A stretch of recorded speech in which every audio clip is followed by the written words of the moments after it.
Let's look at power series in this lesson. So what is a power series? Well, it is a series that is in this form. You have some sequence times, and what you're looking for is a variable x inside the series somewhere. So you will have a series that is a function of n, yet inside that series you have another variable of x, and x is a variable.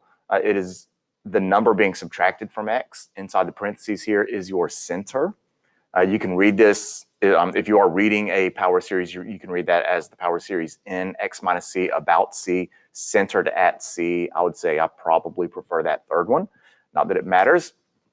And our challenge with power series will usually be to find all of the values of x that you can substitute into that series, yet the series will still converge, and that is called your interval of convergence. So that's what we are going to try to do. So let's talk about that interval and radius of convergence right here. So the radius of convergence is how far away you can go from the center. So if you're centered at, say, x equals 3, the radius is how far you can go from that center point of 3 and still be able to converge. And the interval is the interval that contains all of the x values for which the series converges. And that would tell you what's happening at the ends of the radius. The way we will do this usually is by using the ratio test to determine where the series converges. That will give you an equation to solve. That will then give you the radius and interval of convergence.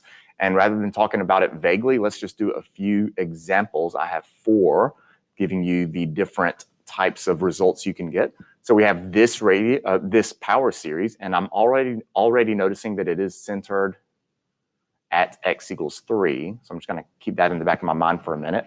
And the first thing we will do is apply the ratio test. So I'm going to say the limit as n goes to infinity of x minus 3 to the n plus 1 over n plus 1 times the reciprocal, or divided by a sub n. And we start canceling, and I have one more x minus 3 on top than I do on bottom. So I'm going to cancel these n x minus 3s with n of those, leaving me with the x minus 3. And then regarding the absolute values, my n's are positive. N and n plus 1 are always going to be positive, so the only thing the absolute value will influence is the x minus 3 part. So I'm going to move those absolute values to be only around x minus 3, and then that is going to be times n over n plus 1. And now we look at the limit, and remember that our limit is a function of n, so x minus 3 is a constant as far as the limit is concerned. And so I'm looking at this limit, and it is a function of n. My degrees on top and bottom are equal, so we will divide their coefficients, which will be absolute x minus 3 and 1. So the answer to this limit is absolute x minus 3. Then we have to think the ratio test shows convergence if the answer to the limit is less than 1. So I'm going to say the answer to the limit is less than 1, and there is the equation we have to solve, or the inequality that we have to solve in order to find the radius and interval of convergence.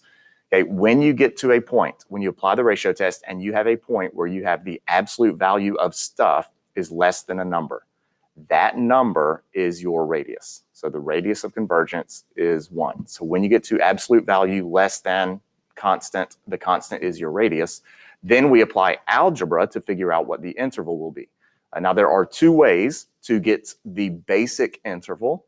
If you know you are centered at x equals 3 and my radius is 1, then I can go 1 unit to the right. That will take me to 4. And I can go 1 unit to the left. That will take me to 2. And I know my interval of convergence will be from 2 to 4.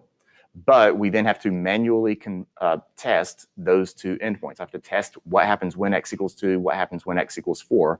That is one way to get our interval. The other way is just simply to use algebra. If you have absolute value is less than 1, then we could solve that by saying negative 1 is less than x minus 3 is less than 1. Add 3 to both sides, and you get 3. You get 2 is less than x is less than 4. And so again, we have the same interval from 2 to 4, but again, we don't know what's happening at 2 or 4 because the ratio test is inconclusive when the limit is equal to 1. And so 2 and 4, values of 2 and 4 for x will make the limit equal 1. That is inconclusive. I now have to test each one of those. So I'm going to come over here and let's test x equals 2. And if I plug 2 in for x, I would have the series of 2 minus 3 to the n all over n, which is -1 to the n all over n. And what I see there is the alternating harmonic series, which will converge by the alternating series test. So we do converge when x equals 2. Then I need to test what happens when x equals 4. Test x equals 4. And when I do that, I'll have the series of 4 minus 3, which is just 1 to the n over n. And 1 to the n is just 1, and that is your harmonic series that diverges.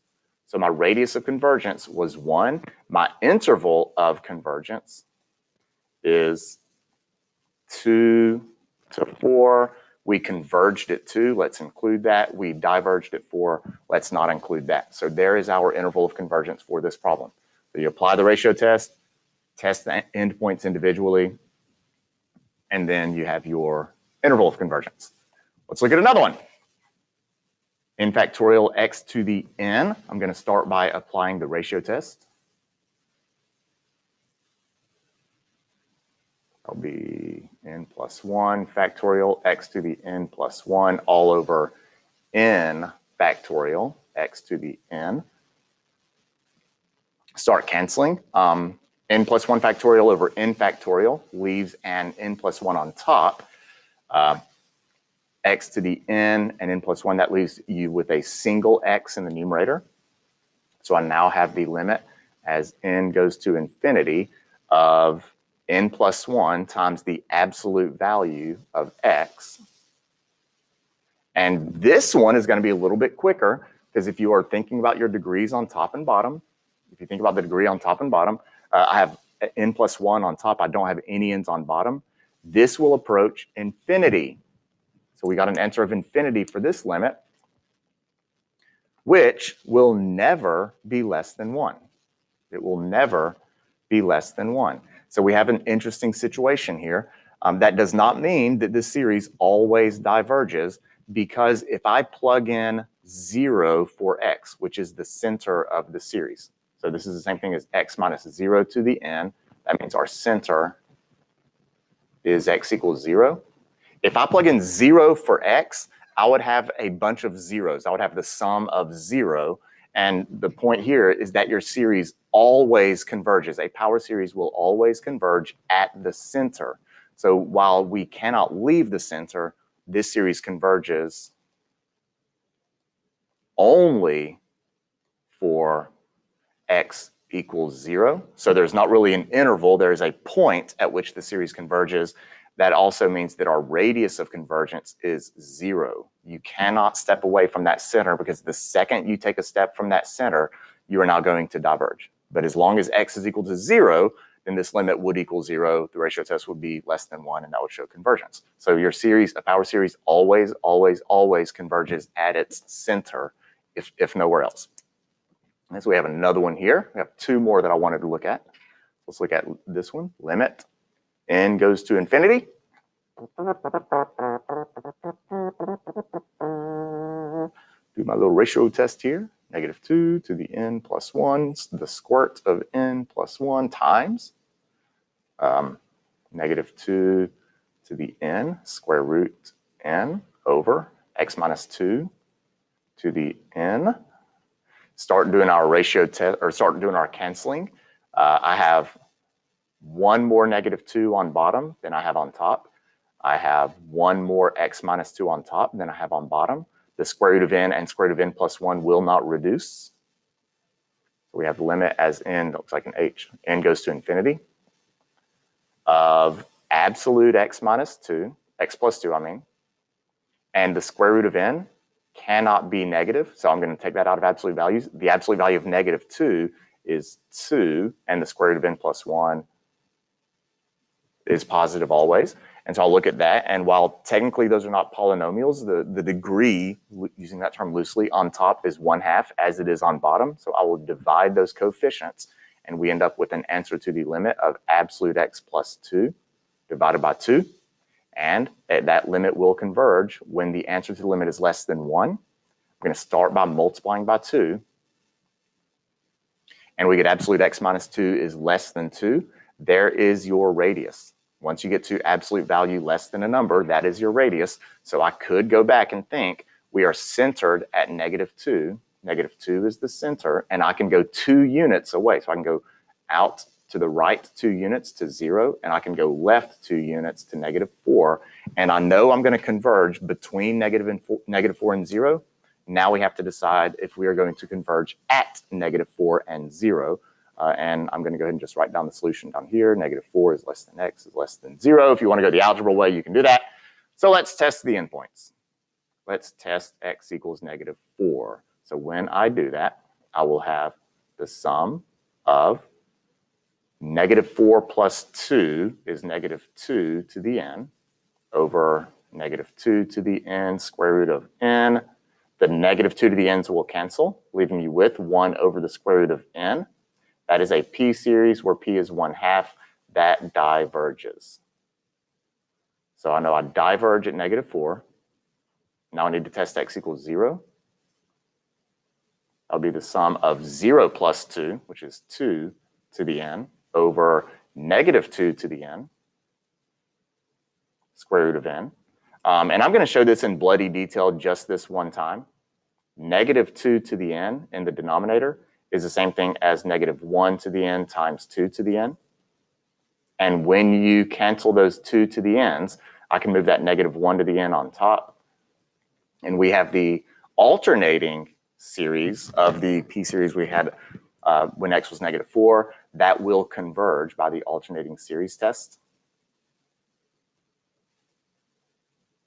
Alternating series test. So we converge at 0. Therefore, my interval of convergence is -4 not included all the way to 0 is included. There we go. So there's number 3. And the last one, x minus 4 to the n over n factorial. Again, let's apply that ratio test. Limit as n goes to infinity of absolute value, x plus 4 to the n plus 1. N plus 1 factorial times n factorial over x minus 4, x plus 4 to the n. Start reducing that ratio.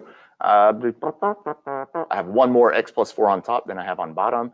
N factorial will cancel everything of n plus 1 factorial except the n plus 1. And so that turns into the limit as n goes to infinity of absolute x plus 4. That part could be negative, so I keep absolute values there. Nothing else on top. On bottom, we have n plus 1, which will always be positive anyway, so I don't need absolute values around that. And once again, looking at my degree on top and bottom, I have a larger degree in the denominator. I have n's in the denominator. I do not have any in the numerator. Therefore, the answer to this limit is 0. So, with the ratio test, we need that answer to be less than 1. And when is 0 less than 1? That is always true. Always true.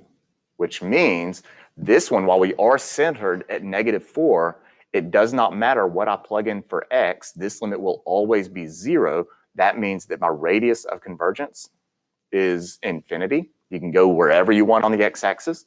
And the interval of convergence is -infinity to +infinity. So sometimes it does not matter what you plug in for x. You have an infinite radius of convergence. And so there is an introduction to power series, and it will get trickier later. But hopefully this wasn't too bad.